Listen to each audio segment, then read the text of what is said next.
See, I was thinking about this preamble, and I've been listening. No, you can't laugh. This is recording. I want this to go live. All right. This is the preamble. I'm just gonna have Desi or Ellie or somebody can cut out the part. No. Keep this. This is gold. Because I was listening. Have you come across Honest Trailers on YouTube? Yeah. The Honest Trailers guy, and I was thinking, what we really need is a real intro to this. It's like, so welcome to the Forensic Focus podcast. This week, Desi, Cy, and Krista will be talking about. So, I was thinking of amping it up a bit. So, ladies and gentlemen. Oh, actually, I've heard a better intro. You can't say ladies and gentlemen anymore because it's not inclusive enough. Okay, it's very simple. It's not inclusive enough. Friends and enemies, welcome to the Forensic Focus podcast. This week, we will be talking about a couple of conferences that we've been to, the HTCIA conference in the US, and Desi, you're going to have to fill me in on this one. DFRWS, which is the Digital Forensics Rodeo Workshop, which is a bit of a mouthful. Yeah, which was local to Desi in Australia, and we're going to chat about that for a bit. Welcome on board. You'll be able to find show notes and associated links in the on Forensic Focus after all of this is done, and maybe they'll edit out the ums and ahs that I'm putting into this. But essentially, that's our preamble done. Oh, I like these episodes. Too much effort. Too much effort. Good if you had me doing the preamble off the cuff like that, my brain would just freeze. That's why I have to use a script. Anyway, we're good. Yeah. So, what I said we were going to talk about, Krista and I variously covered off some of the stuff at the HTCIA, which is the high tech crime investigation association yeah. Conference in the US. And between us, we went and listened to a number of talks. It was held. Now, I was really jealous about this because it was held somewhere stunningly amazing in, I don't know, what was it, Palm Springs or something? No, Atlantic City. Atlantic City. Atlantic, like parts of Atlanta, I've been there. Parts of it look amazing, and parts of it look a lot less amazing. And so I wasn't all that, No, you weren't. Okay. I don't feel like, and I hate Vegas anyway, so I don't feel like I missed out on anything personally. Yeah, given my experience of the US is mostly restricted to New Jersey. I feel that pretty much everything else is more exotic and wonderful. Well, it depends on where in Jersey. I mean, there are some nice places in Jersey, and then there's all the exits. And and I have friends in Jersey, and they're going to kill me for saying that. So, but anyway, so it was at this hotel, and one of the things to note is that we both attended virtually, and actually half of the conference wasn't covered. If you had bought a virtual ticket, you weren't able to attend a significant number of the talks, and there were actually some comments made online about that, and people were concerned that they hadn't got their value for money, which I think is an interesting thing that people might want to consider taking forward. Specifically, that they had to pick their courses ahead of time, and then even after they did that, they still weren't able to attend. So that was a particular quibble. So that's a really interesting point. So when I was preparing my notes to talk about DFRWS, I've got a whole bunch of points first, which are all my negatives that I wanted to kind of get out of the way, which we could potentially talk about. And one of them was ticket price and the value you got between a virtual ticket and an in-person ticket. So I guess to start, how much was a virtual ticket? Like if you were going to buy just a standard ticket for an adult to go virtually, do you guys know how much that was? I don't know. Hang on, let me see if I can look it up. Yeah, because we got comped for coverage, so I don't know. Yeah. So I know DFRWS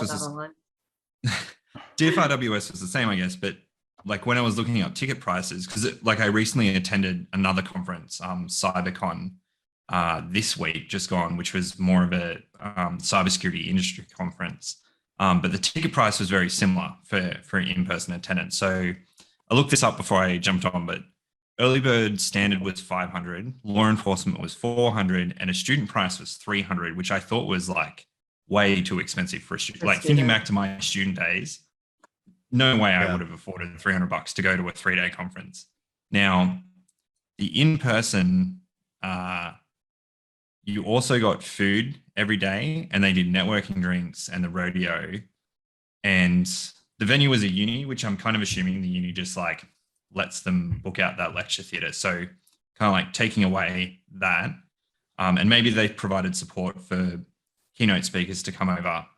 But I kind of wondered whether they could make that cheaper, particularly if you didn't want to have the food. I'm going to say that's an argument for actually more sponsorship on the commercial end. I don't know, because I feel like there's a lot of conferences in this space. And so the vendors, I feel like, are stretched a little bit thin in terms of what they're going to sponsor across the span of the year. And so I don't know.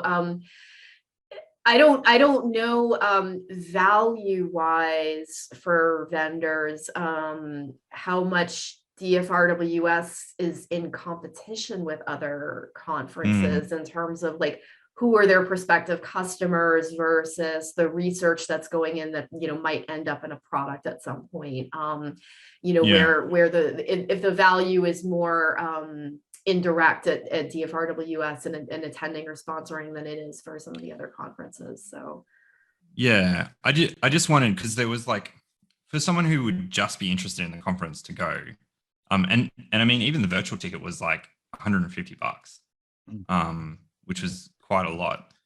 And you would have gotten value to just talk with the people that were there in between sessions kind of thing. But like with the catering for food and then the drinks afterwards, which were there. And they also had a banquet as well, which was part of the ticket, which is 3-course meal, would have been part of that ticket price, whether it was reduced or not. But if you could opt to not do that, I don't know whether that could reduce some of your costs, but I thought the same, like, this is not specific to DFRWS. So this was in CyberCon as well. They were catered for morning tea, lunch, and afternoon tea, plus networking drinks on 2 of the nights. And it was $600 still. And it was in the Melbourne Convention Centre, which would have cost quite a lot of money. And they had quite a lot of sponsors. But again, like, I kind of wondered whether if you had 2 different kind of tickets where you could just opt out of food and get it a bit cheaper, because someone who is new in the industry, like $600 is still, and it was 600 early bird as well, I think. So I think it's interesting because I mean I don't attend conferences. I don't go to conferences of my own accord because I mean I'm freelance. I run my own company. Everything that I would want to go to a conference for, I have to pay for out of my own pocket eventually, one way or the other. It's not a company that's sponsoring me. It comes out of my own pocket. I have been to conferences because I have given talks and therefore I have gained free access. Yeah. And they've kindly actually paid for those sort of conference dinners as well, which has been nice.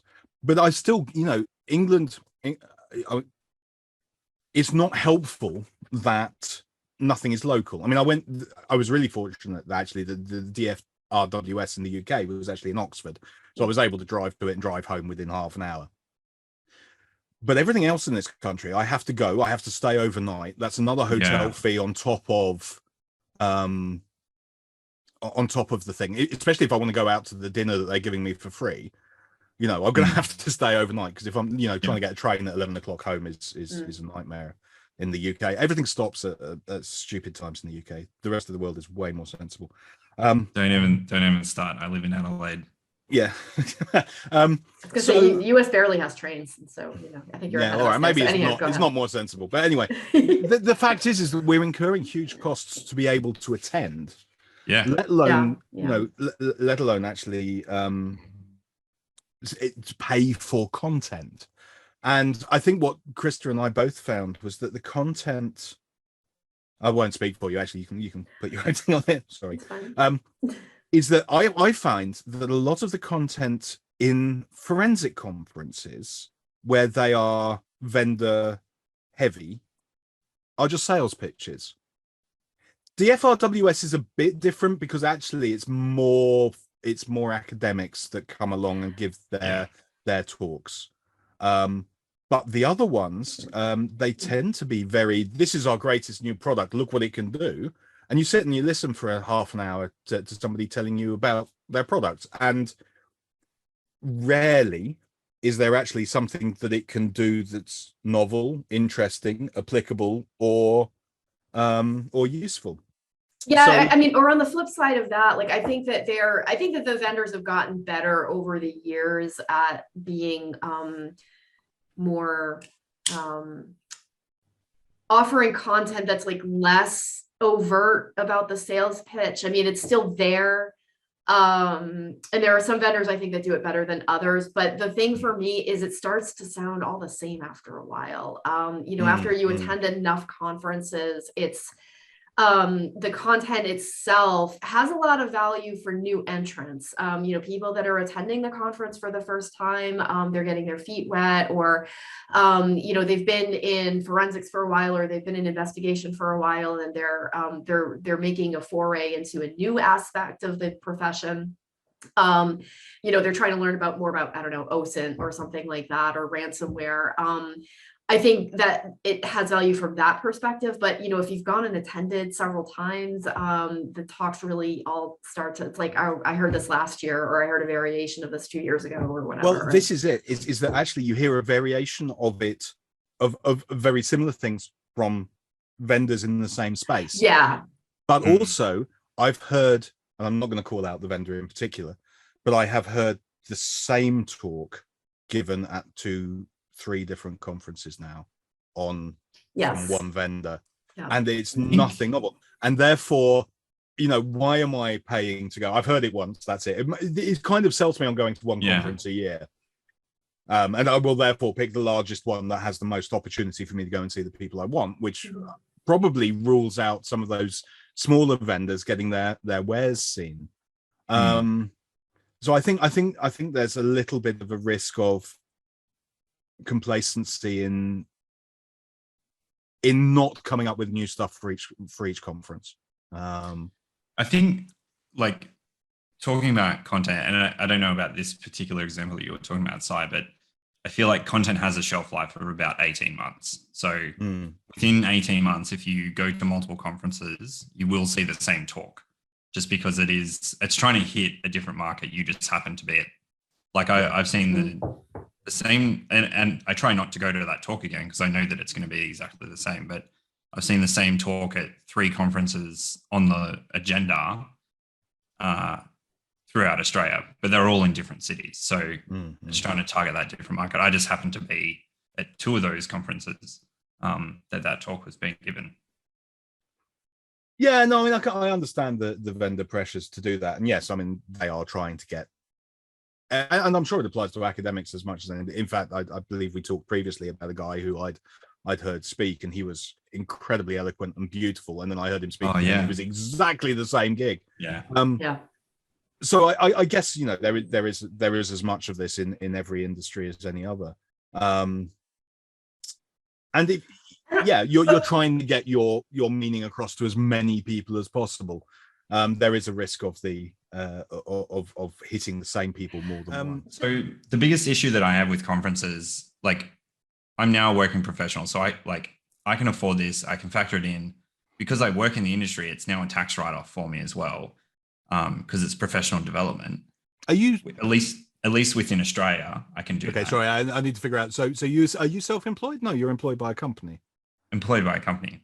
But any money that I spend on my own training or professional development, I can write off to tax. Okay.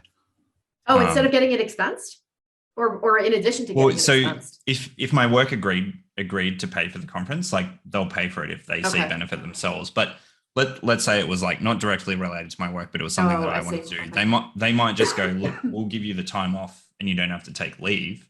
You have to pay for the conference yourself, which I'm completely fine with.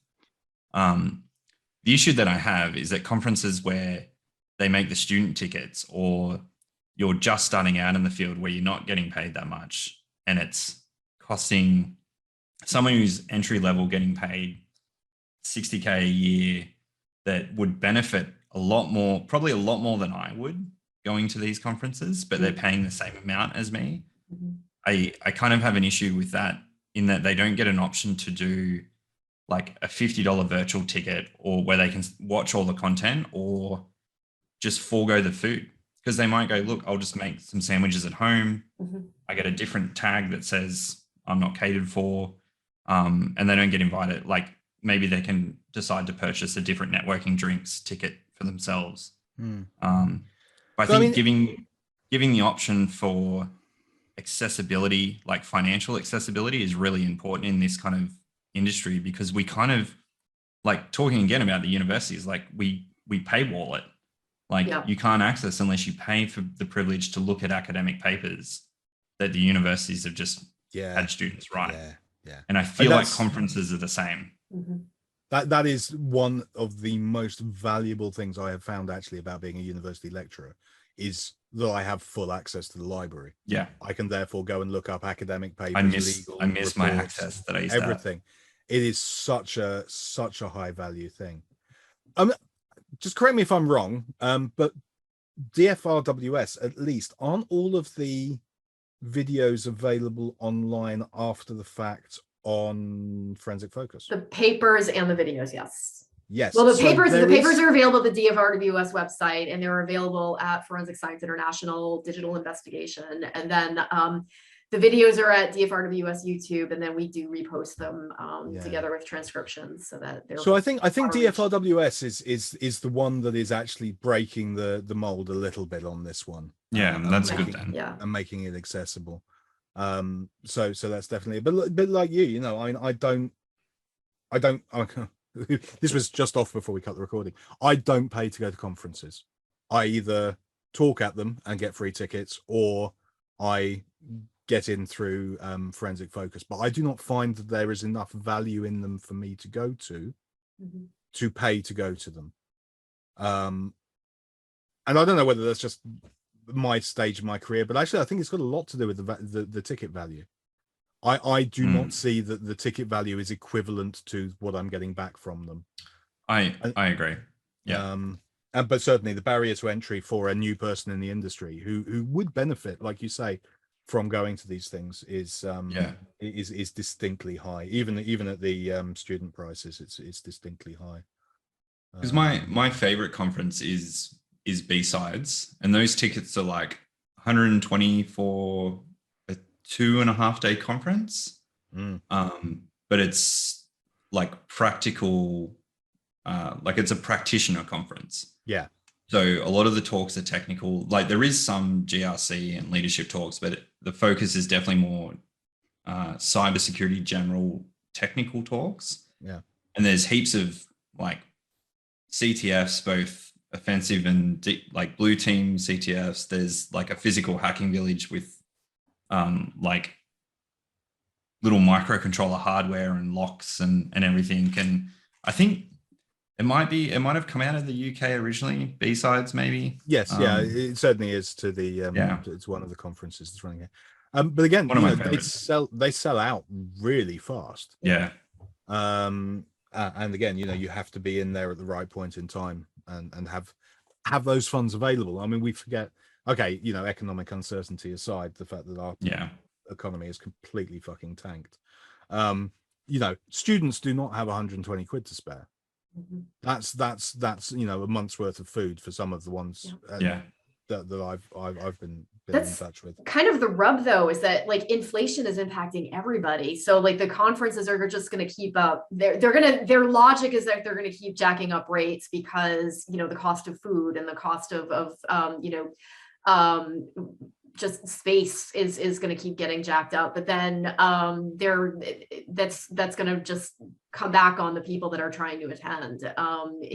There's less incentive at that point to attend, so there's got to be a balance in there someplace. I'm thinking virtual. I think Desi made that point, but at the same time, like a lot of people don't like virtual. I mean, a lot of people are talking about like, oh, we miss being together so much, and I don't know where the balance is necessarily.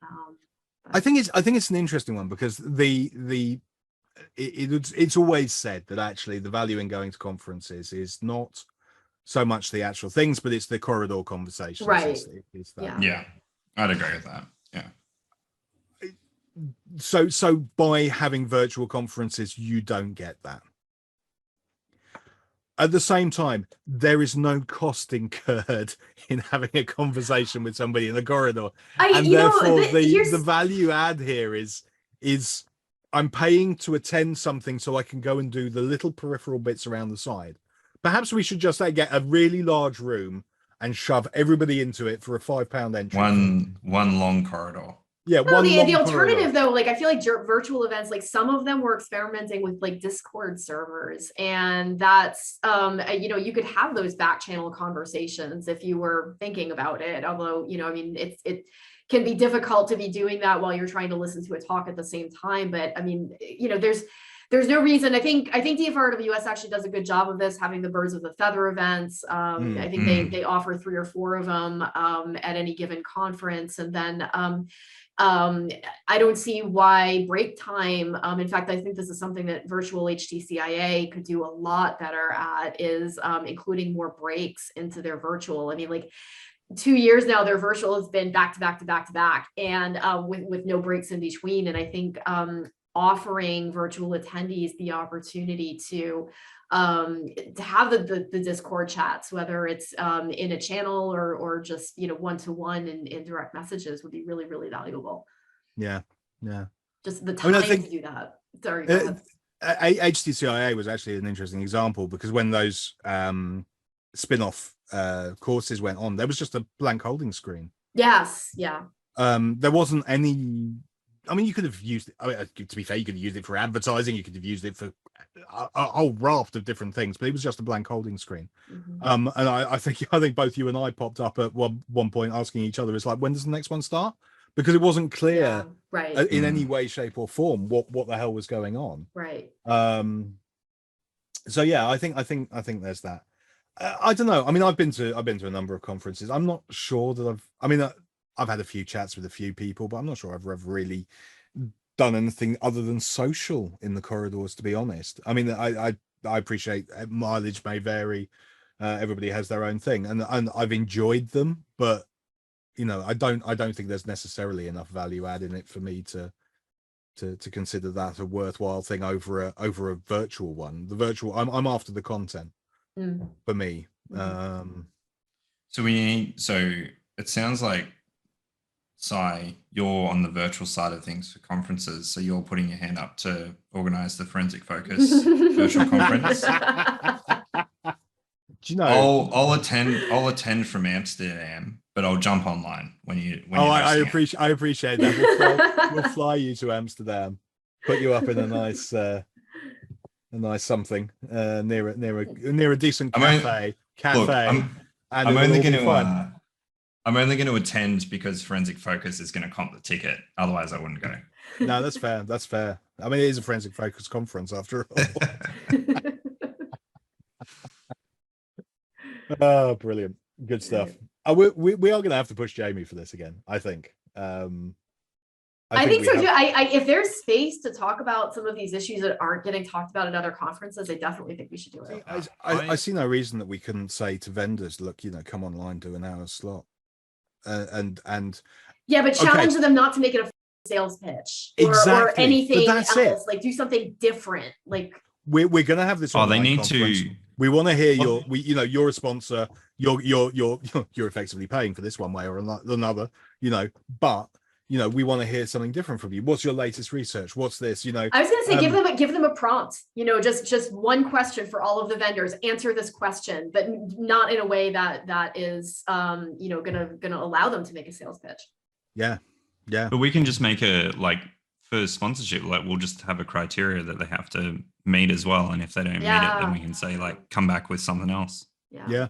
No, I think it's a good opportunity to do something a bit more exciting and a bit different, to be honest. So I'll chuck it out, because a fair few people in my Discord server have been to virtual conferences, especially through the pandemic. We went to a lot because SANS ran their international conference virtually. B-Sides ran it virtually. I think the ASA, one of the CyberCons, ran virtually in 2021. So I'll see what people liked about them, and maybe we can collect a few things before we solidify anything and kind of bounce what we think will work the best with these, with a virtual one. Yeah. I mean, I think we should be, we're targeting 2023 now. So, Oh yeah, it's not anytime soon, I don't think. Yeah. But yeah, no, I think it's a great idea. Absolutely. We should. And you can run like something like the Apple Health Data CTF, like you'd run that virtually as well. Yeah. If we to a certain extent, we could make it, or what do you call it, donationware, effectively, so it's free to enter. Sponsors put, because it's the overheads are nothing if it's virtual. I mean, apart from my beer to keep me sane, and your beer to keep you sane, and your beer to keep you sane. So, what do you drink, Krista? I mean, I know Desi drinks beer. That's fine. I don't drink alcohol anymore. Do you not at all? It's so sad. I have weird dietary issues that are autoimmune related, and so I'm on a fair enough. Yeah, I mean, I'm on a pretty restricted diet, and alcohol just irritates the whole thing, and so I just stay off it, which is a damn shame. But okay, tea, so that's tea is my drink of choice. Nice. One CBD infused, Krista. Yeah, so the overheads are nothing or next to nothing. The sponsors can pick up the rest of that. That's fine, and we should make it. If people want to donate, that's great, because then it'll just mean that we get to do it more often. But it's a free entry for any student or anybody who wants to come along and listen in on what other people are saying. So it's a platform. So I think. Well, yeah, the conference would be a huge advertisement for the podcast in general. Yeah. Well, the whole site. Really, whole site, but I mean, I think that would on the vendor side help with the issue that I've been having lately, which is I mean, I'm responsible for putting all their content up, and it's still the same damn stuff. It's I mean, it's good, but it's so. And Jamie and I have had this conversation as well, that the site is so vendor oriented right now, other than the podcast, and it drives me nuts. I would love to be able to do more journalism. I don't have the headspace for it right now. And I suspect that, and this may not be fair because Jamie isn't here to defend himself, but it's one of those hard to quantify things that we were talking about in Discord this morning. That it's you can't put a value on journalism that pokes at some of the sort of I guess things that we all take for granted about the space. And I don't know. No, I think you're right. I think I mean it is hard to quantify, and I think we all agree on that. But I think there is huge value in opinion, and it doesn't necessarily need to be controversial opinion, but even whatever way it goes. Something that is more than picking on Oxygen, because I saw the press release recently. Oxygen has released a new version of XY whatever. I know, yeah. Yay! Does it do anything different? No, it does the same old shit, but it does it with new enhancements. Well, great, yay! We talking about vendors. If we do want to get Heather Mahalik on to talk from Celebrite, I would be very keen for that, because she's one of my favorite lecturers. To recap her keynote from HTCIA, yeah. Yes. Yeah. I will be super keen for that. Yeah.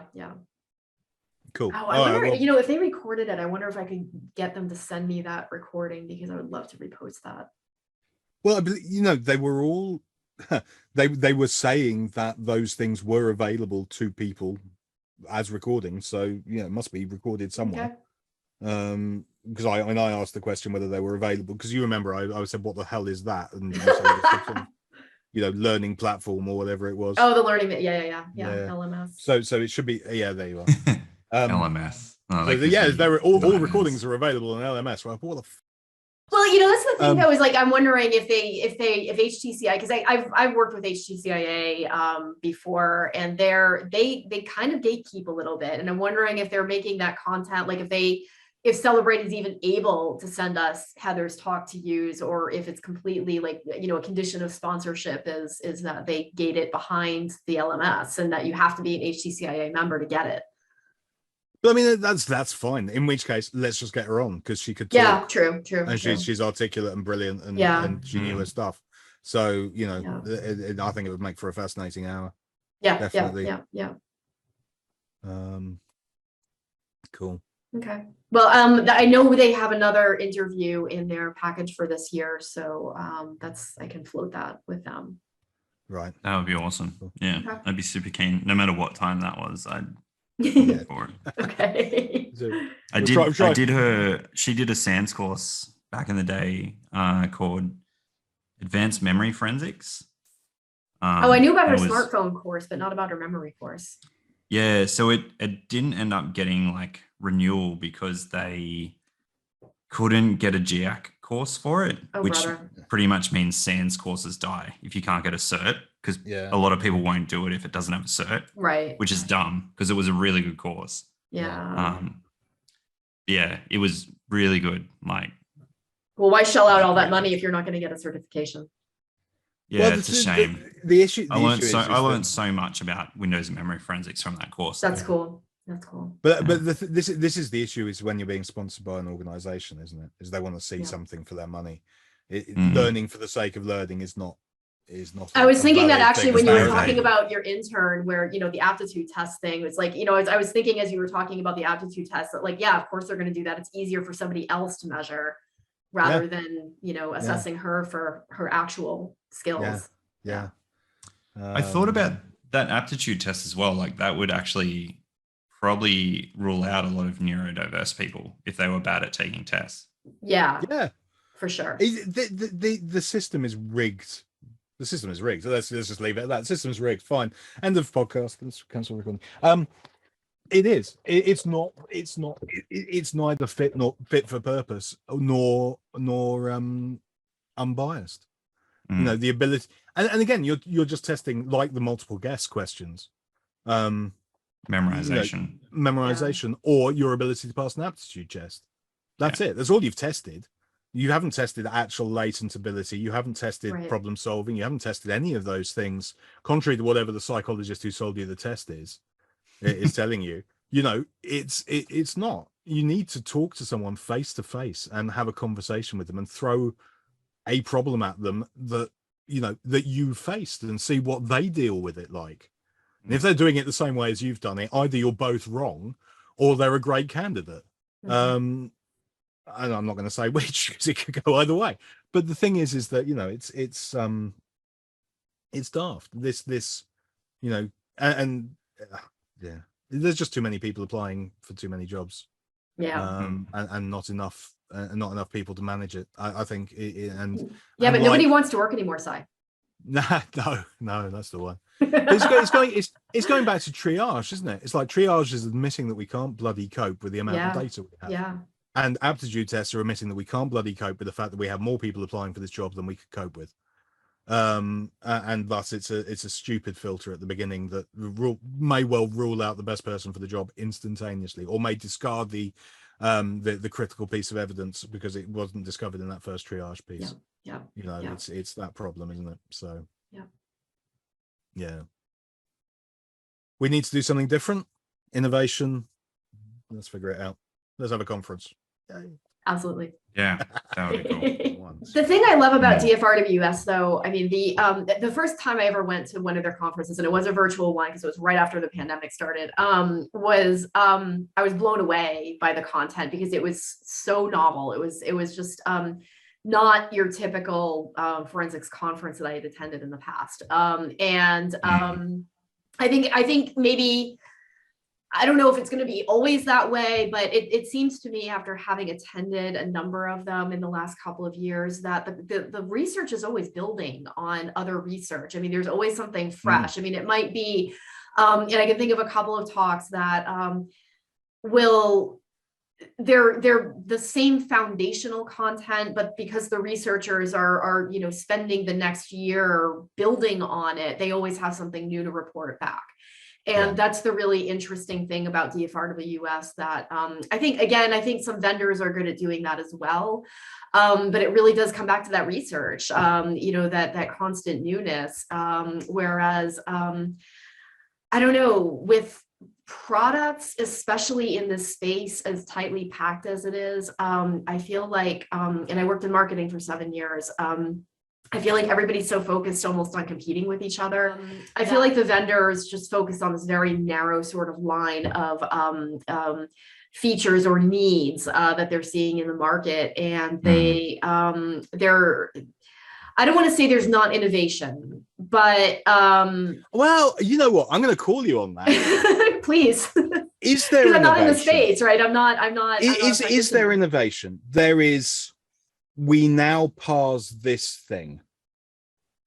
We can do this a bit quicker.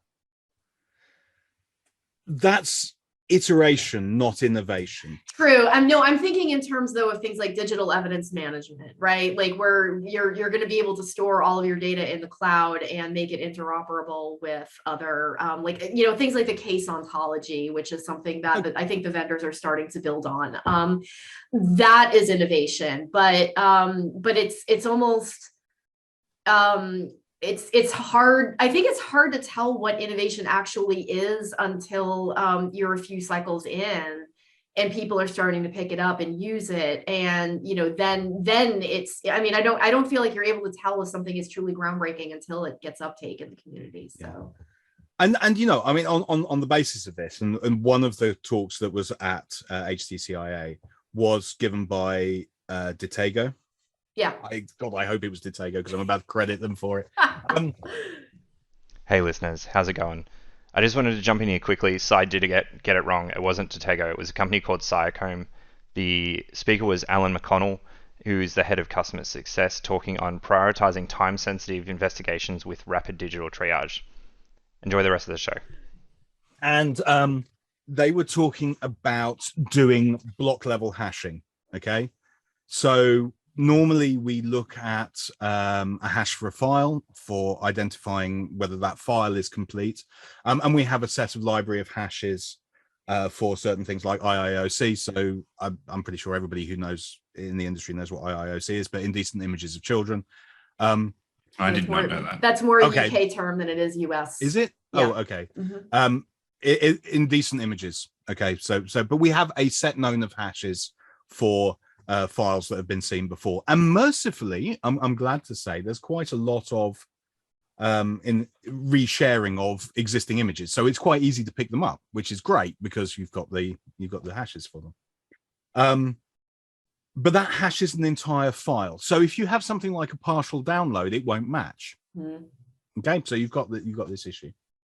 What Ditego are suggesting is that we hash, and they've got a product that does this, is that we hash on a block basis. So every block has a hash. And they've got some funky algorithms in the background that they didn't want to talk about, which is fair because, commercial interests and all that. But essentially, they're going to look at the entirety of the disk and look at the hashes on a per block basis. And therefore, we can get fragments of files much better, and we can deal with this. And they were doing it in a very clever way, which was actually not starting at the beginning and going to the end, which if you're doing on a block by block basis and attempting to do a comparison over a 1 terabyte disk is a nightmare. It would just take bloody ages. They're doing a dip sample. They're doing they have a way of doing a statistical sample across the disk that will detect, has a high probability of detecting known hashes, which is great. And then when they find one, they'll look around it and find other things and match it out. And as I've previously discussed, this is a triage tool because if you run it 2 times in a row, you're not necessarily going to get the same results. But if you come across a disk, you can identify that that disk does contain some illicit material that you want to deal with. And this is a novel approach. This is nice. This is something that is new and I think would be of interest to roll out more and talk about more. And in fact, I think we have a Ditego interview coming up, in which case I will be pimping. We just did it. Did we do it? That was Andy. Yeah. Please cut that. Anyway. No, it's all good. The joys of editing. None of this is getting cut. No. Oh dear God, these weeks are flying by at the moment. Right. So anyway, but this is a new and novel, whilst it's not using new technology, it's actually applying it in a different way, which is nice. And it's nice to see that somebody in the industry is actually doing something new. And I'm excited to see where that goes. But some of the other talks were distinctly, yes, and I'm sorry, I apologize. I'm hopefully this won't be clear who I'm picking on, but these are the artifacts that we've found. These are the things that we've done with them. These are the things, and this is what our product can do. It was nice again to hear, and apologies, link will be in the notes as to which talk it was about. But there was a lady who was talking, who was saying, we must verify our stuff properly. We can't rely on a single tool to I think give that us was actual Heather results. from Celebrate. Yeah. That sounds like her. That was a very, very good talk. Yeah. Very interesting. Actually, you and I were chatting during that one because we were both listening to it simultaneously. Yeah. That was, I was listening to that in the car for half of it. My daughter was alongside me and she found it fascinating as well, which just goes to show, if you can get a 16-year-old on board with the talk, even if it's a technical content, you are delivering a great talk. So well done. Women in digital forensics. Yeah, that was fantastic. Yeah. But yes, that we must verify, and yeah, okay, perhaps it's not novel, but at least it's not a sales pitch for a given product. It was, in fact, Celebrate will probably take her aside and re-educate her on the basis of the fact that she was suggesting we should be using other tools. But the idea that we should be verifying our results in forensics is incredibly important. So no, I thought that was a very good talk as well from the HTCIA. So I'm curious, we're talking about innovation and who's really truly innovating. Desi, what did you hear at Asia Pacific, DFRWS? I mean, was there anything that stood out to you there? Yeah, so one more gripe before we move into what I found was good. One of the presentations done was a standard kind of ransomware, this is what happened to the client kind of thing. They did not sanitize their images correctly, and I successfully guessed who their client was, who got hit by ransomware and paid the ransom. So anyone who is listening that's doing a presentation, please make sure you sanitize your images, because it's not that hard to figure out who your customer is. Yeah. I figured it out based on their password, which they'd left in the pictures, which had their company name in the password. So also really, really bad practice on passwords, people. That's terrible. Yeah, bad for the IR company to do that though as well. So yes, yeah. So the rest of my notes are all great notes from the conference. Day one was more workshops than kind of the paper presentation. So the way it was structured was day one had 2 streams in different rooms, and they were kind of all workshops all day, kind of 3 hours a piece. And then day 2 and day 3 were blocks with students and even professors and doctors just doing presentations on their research that they submitted papers for. So day 1, Hansken came in and presented on digital forensics as a service, which I thought was really good to see the presentation. They brought a sales representative to do some pitch, but they actually let one of their lead engineers do most of the talk, which kind of makes sense in a more academic conference. But it also makes sense, and this is a shout out to vendors. If you're going to sell in a conference, you should take an engineer with you, because you will get technical questions. And if you can't answer it, anyone who's looking to buy it will just immediately go, these guys don't know what they're doing, whether your product's good or not.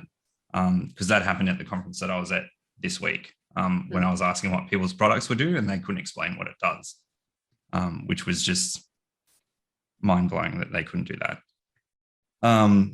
But Hanson's was good. If anyone knows Nuix Workstation, it's very similar to that product, but it's less commercial. It still has commercial backing from what I understand, but it's funded by the government and academics like universities. And it is I would call it a semi-open source. So once you buy into the ecosystem, you have access to the community. You might not know who in the community is who, but you can develop scripts, I think Python-based mostly, which work with the platform to parse data in a certain way, if the platform already doesn't do it, and then you can share that. And that's not just like parsing data. That could be like correlation rules. If you have certain artifacts that link up for your investigation, you can write a script that will try and pull that out for the digital forensics investigation. So I'm curious about something as you're talking, because I'm familiar with Hanskin. I've talked to Harm. I think we have an interview with him on here. But it's always struck me that it's been more for a law enforcement audience. So as somebody that's working in the incident response field, like what do you see value for IR? Not IR. I would say in things like business email compromise, financial fraud investigations, which often gets lumped with IR companies, because that digital forensics piece, kind of like IR companies, most IR companies have grown out of digital forensics, right? So with the advent of ransomware, that's how they've started making all their money with the work that they're doing for everyone. So when they say they do DFIR, it's usually business email compromises, and even in ransomware, like ransomware jobs, when you're trying to figure out what data is left in the network, when you're processing quite a large amount of information and you need to parse through the files to figure out what's in it that might be exposed for individuals. So Hanskin's platform, and this is something that I would have used Nuix Workstation for, but Hanskin's platform, we use that as well. So while they do target for policing and that side of digital forensics, I think it's the fact that it pretty much does the same thing, but it has that community as well.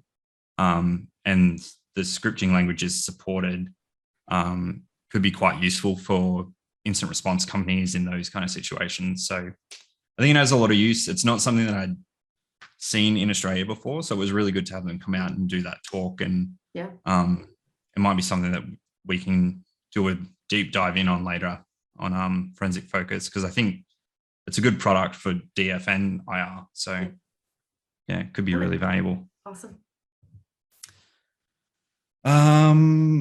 Yes, that was it. Day one. The other stream was a talk on Velociraptor, I think. Yeah. So they did a session with that.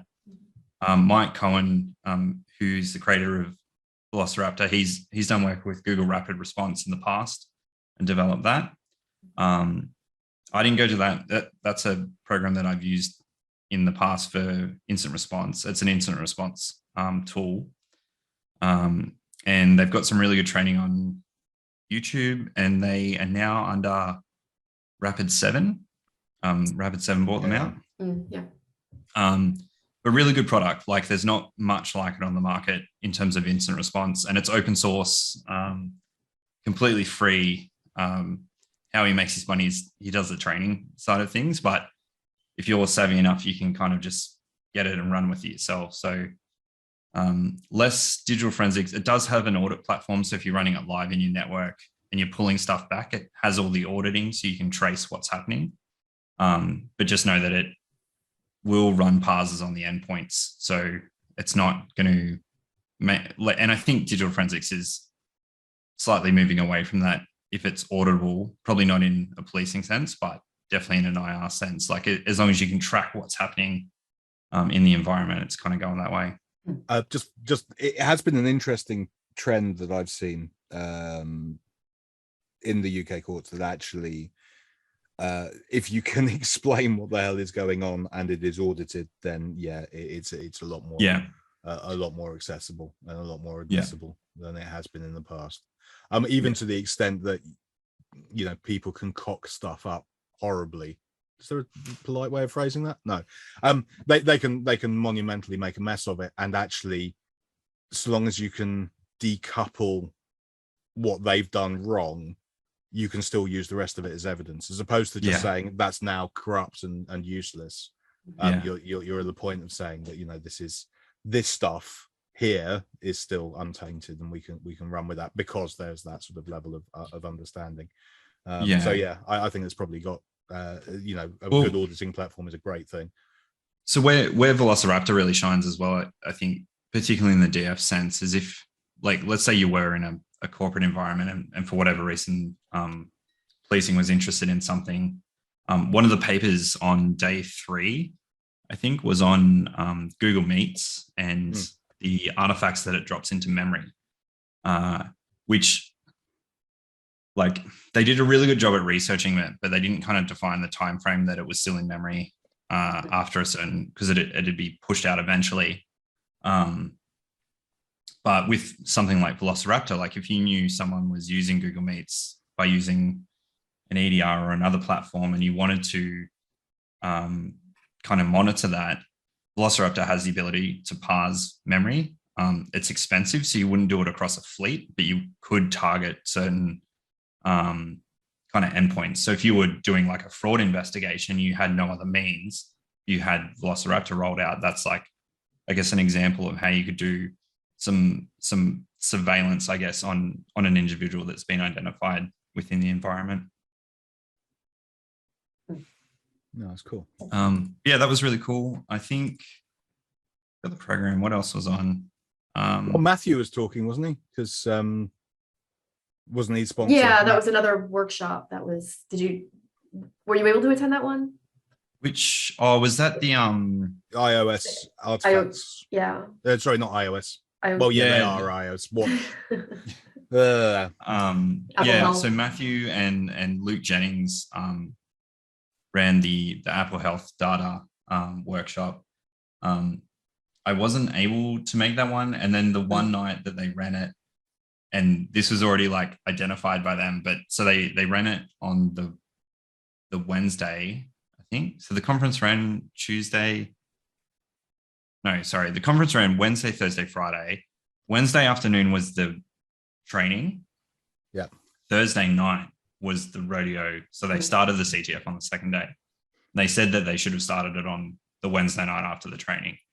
And I couldn't make the Thursday night. So I missed the CTF, but I did do it on the weekend and it was really good. So if anyone gets a chance to do that Apple Health Data CTF, was a lot of fun. I'd try and do it as a team. It took me like all weekend to get through all the questions.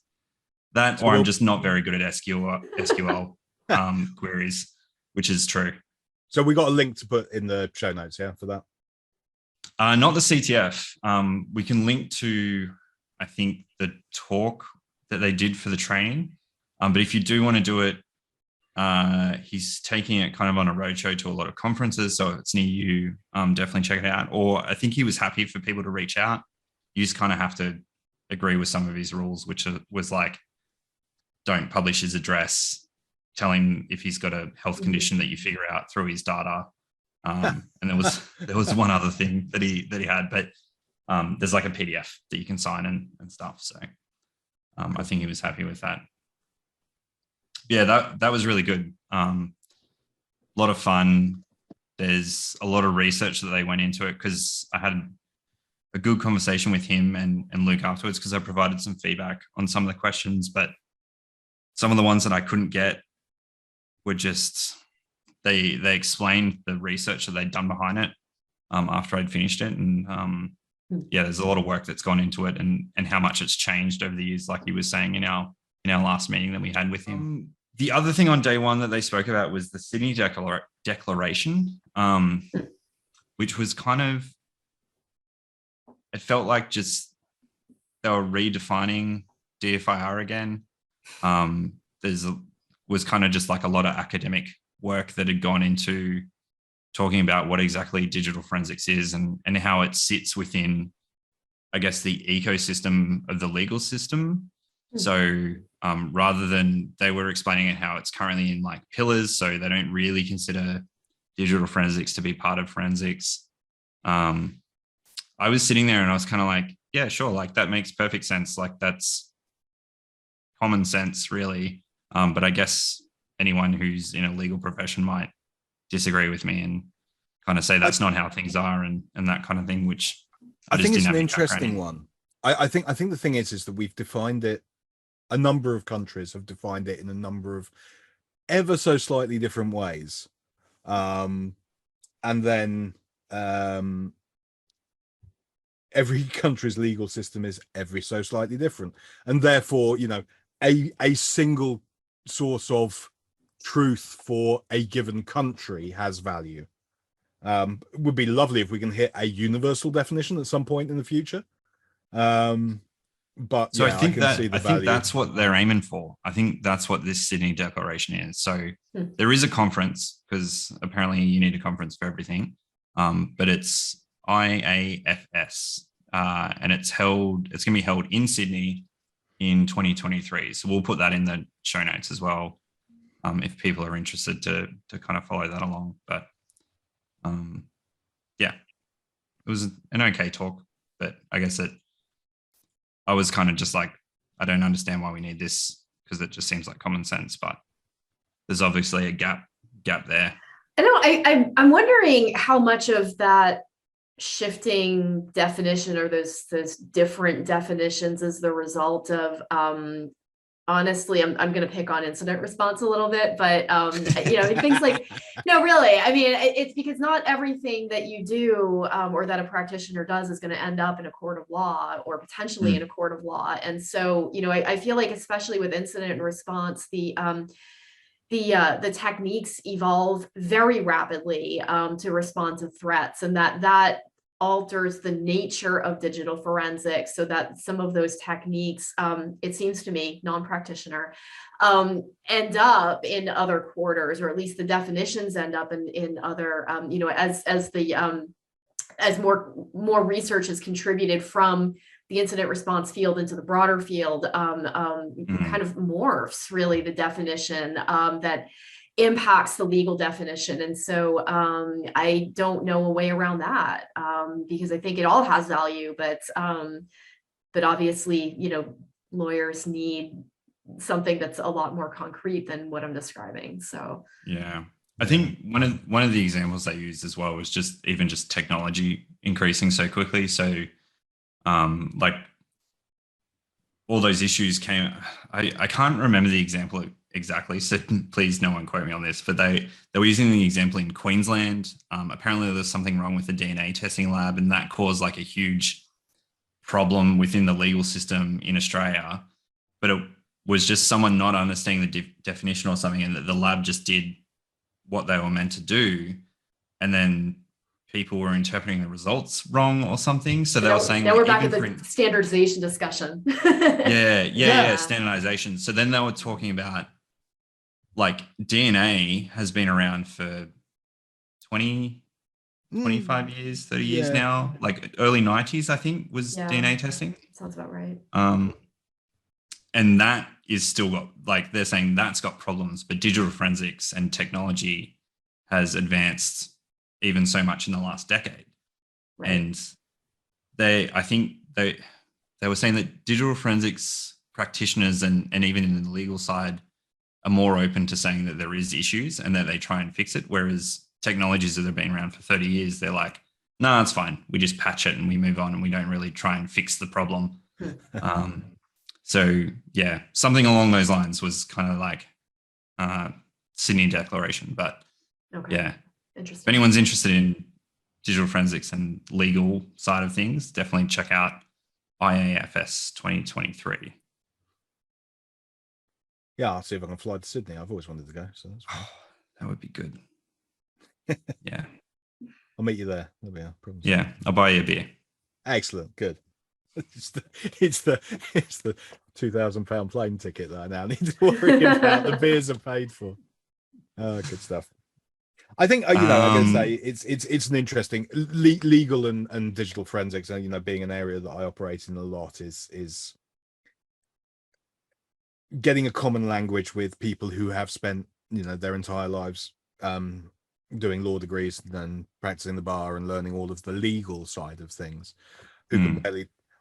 The amount of work that I end up doing, which is, could you rearrange this Excel spreadsheet for me, is quite disturbing in a certain way. I mean, it's billable hours, so it's not that disturbing, but there is a lack of. I mean, I had a query come back from a solicitor. It's like, why does the data in this spreadsheet not match the data in the jury bundle?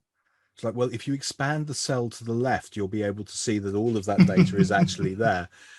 So it's that there is definitely a discrepancy between what we term as common language and what they term as common language. Yeah. And perhaps some documented definitions of certain things would be advantageous.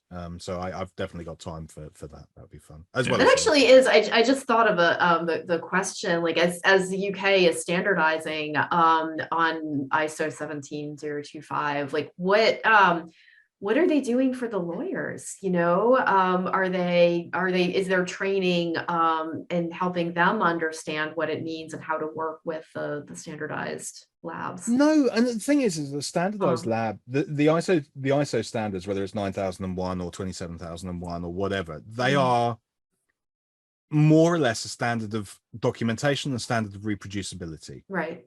Okay. You know, is your lab in a fit state to handle this? Have you sanitized everything before you do it? It doesn't have anything at all to do with interpretation.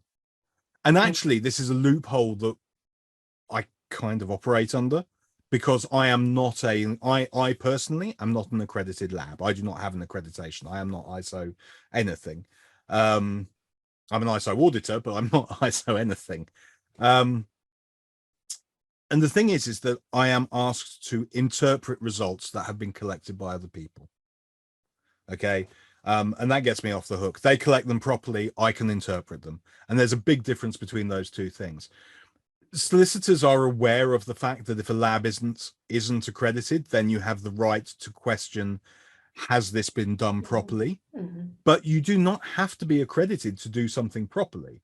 You know, people have been doing it properly and continue to do it properly without accreditation. Right. And the fact that you are accredited also doesn't mean that you have done it properly. No, I know, but like, I mean, is it the point is like, do the attorneys have the language to ask those questions? You know, is it, you know, do they know what questions to ask? That's what I'm curious about.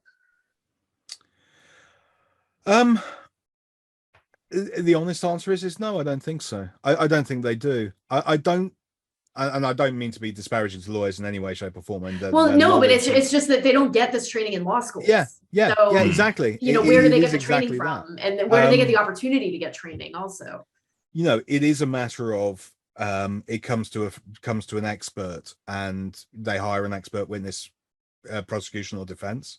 Well, ideally is the defense that's getting it, and they get to call out whatever's been done on the prosecution side. So, you know, I do predominantly defense work. We talked about this previously. I will examine what's been done and whether I feel that is fit or not.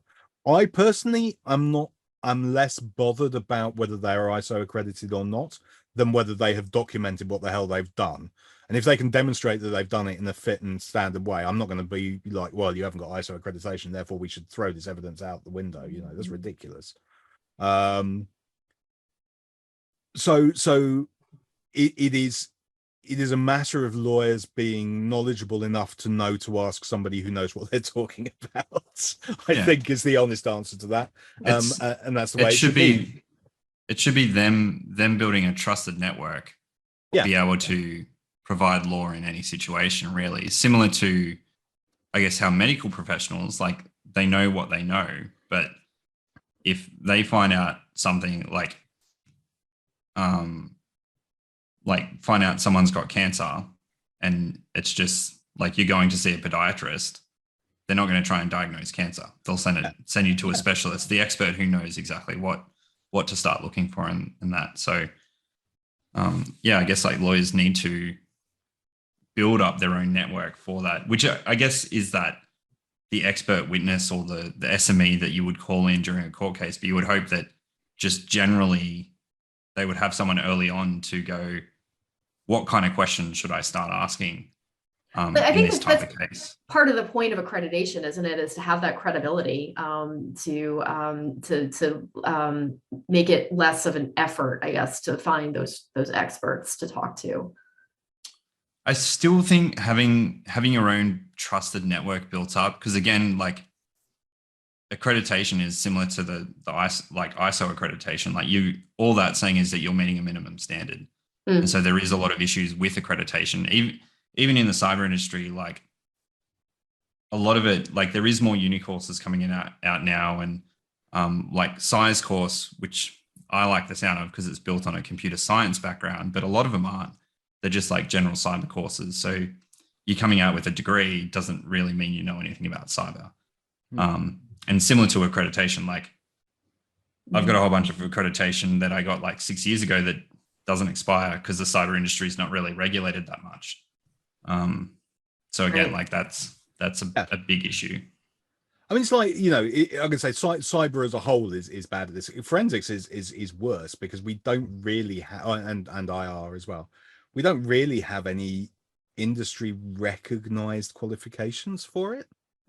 I mean, I have a CISSP or CISP, or I can't remember how you pronounced it, Desi. We talked about this the other day. CISP, there you go. You know, I have one of those. I sat that, oh my God, how old am I? I saw that about 12 years ago. I've had the CISSP for 12 years.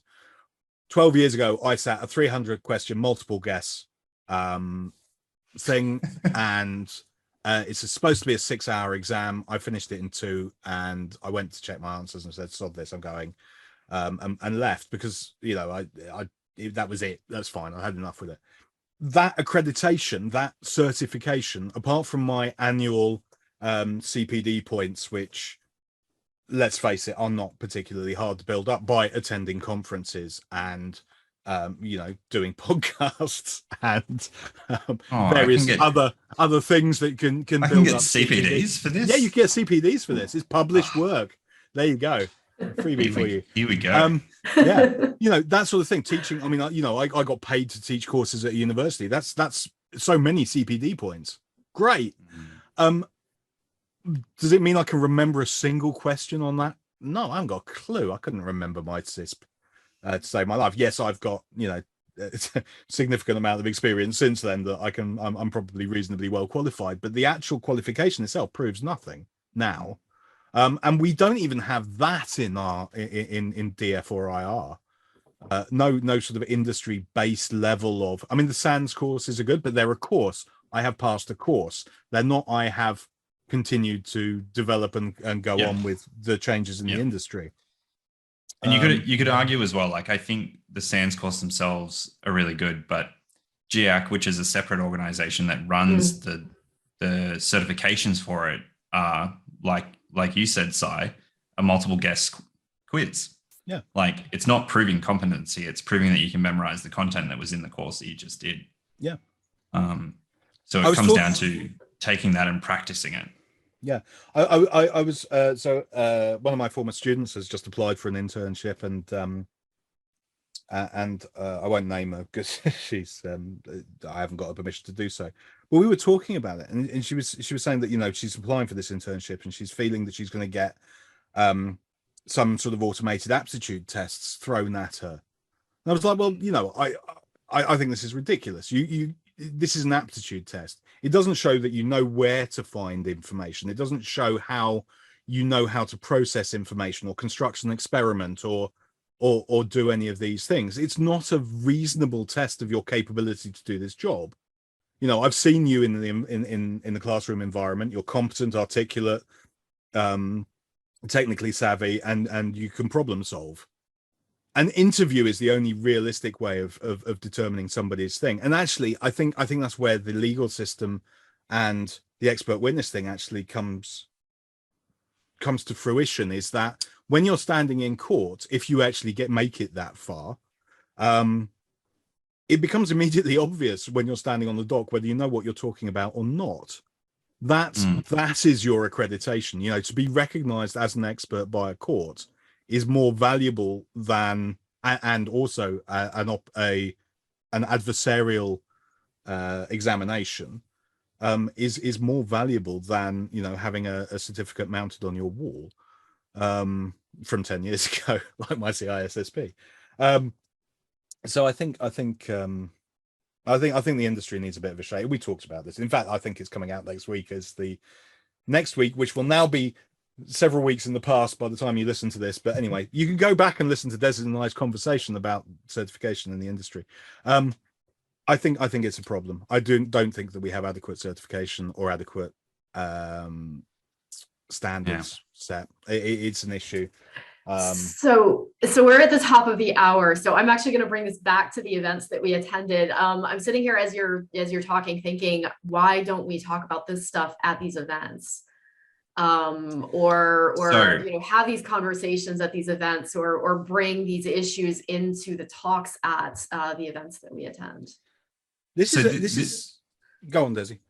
I was just going to say, this was really interesting because I did attend CyberCon this week. There was some flavor of digital forensics and for some of the talks. So there were 3 days, 21 streams per day. It was massive.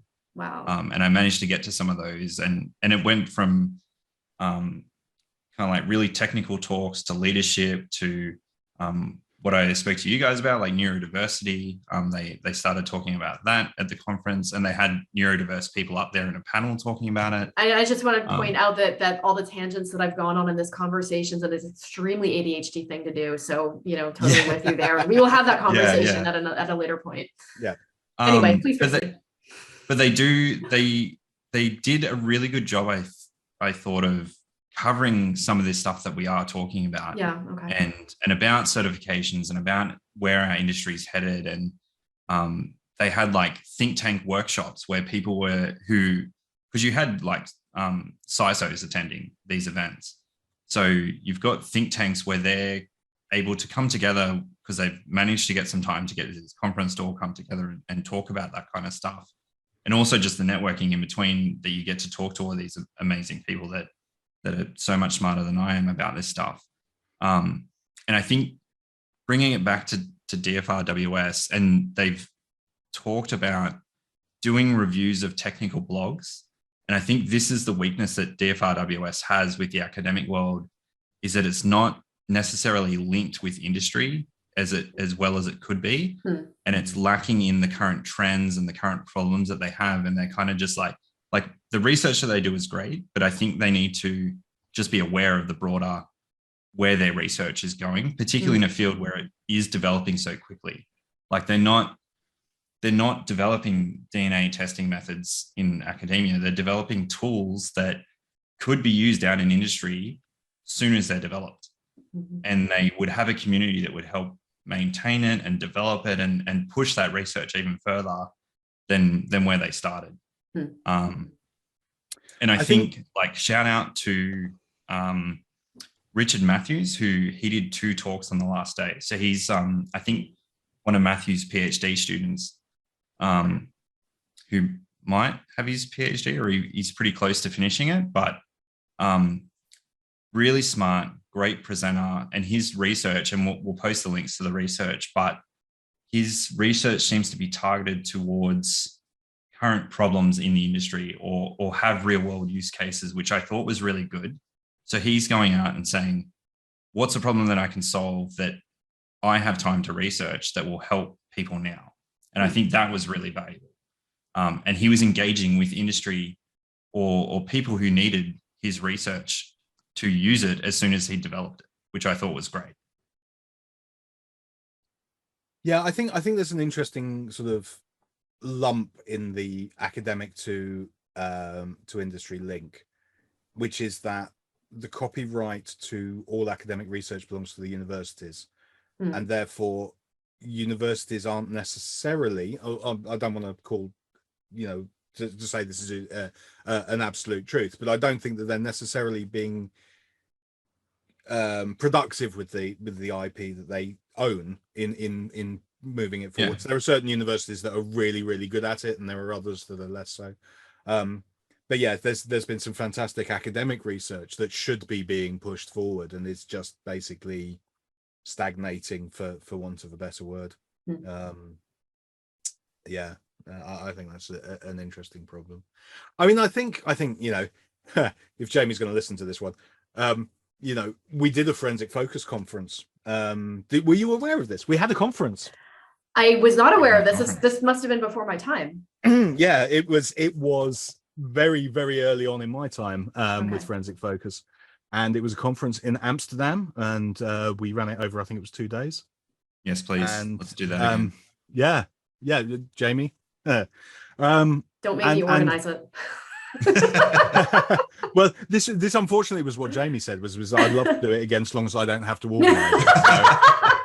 So, but perhaps we can consider that, if we want to see change, maybe this is something that we can do. I don't know. Yeah. Just he says speaking above his pay grade. Yeah, virtual but, conference, $200 a ticket. You don't get any food. Yeah, that's it. Absolutely. Bring your Minimum own of food. 200. Yeah. So like that. Anyway, thank you very much, both of you. Krista, you haven't prepared anything, so I will quite happily do the outro.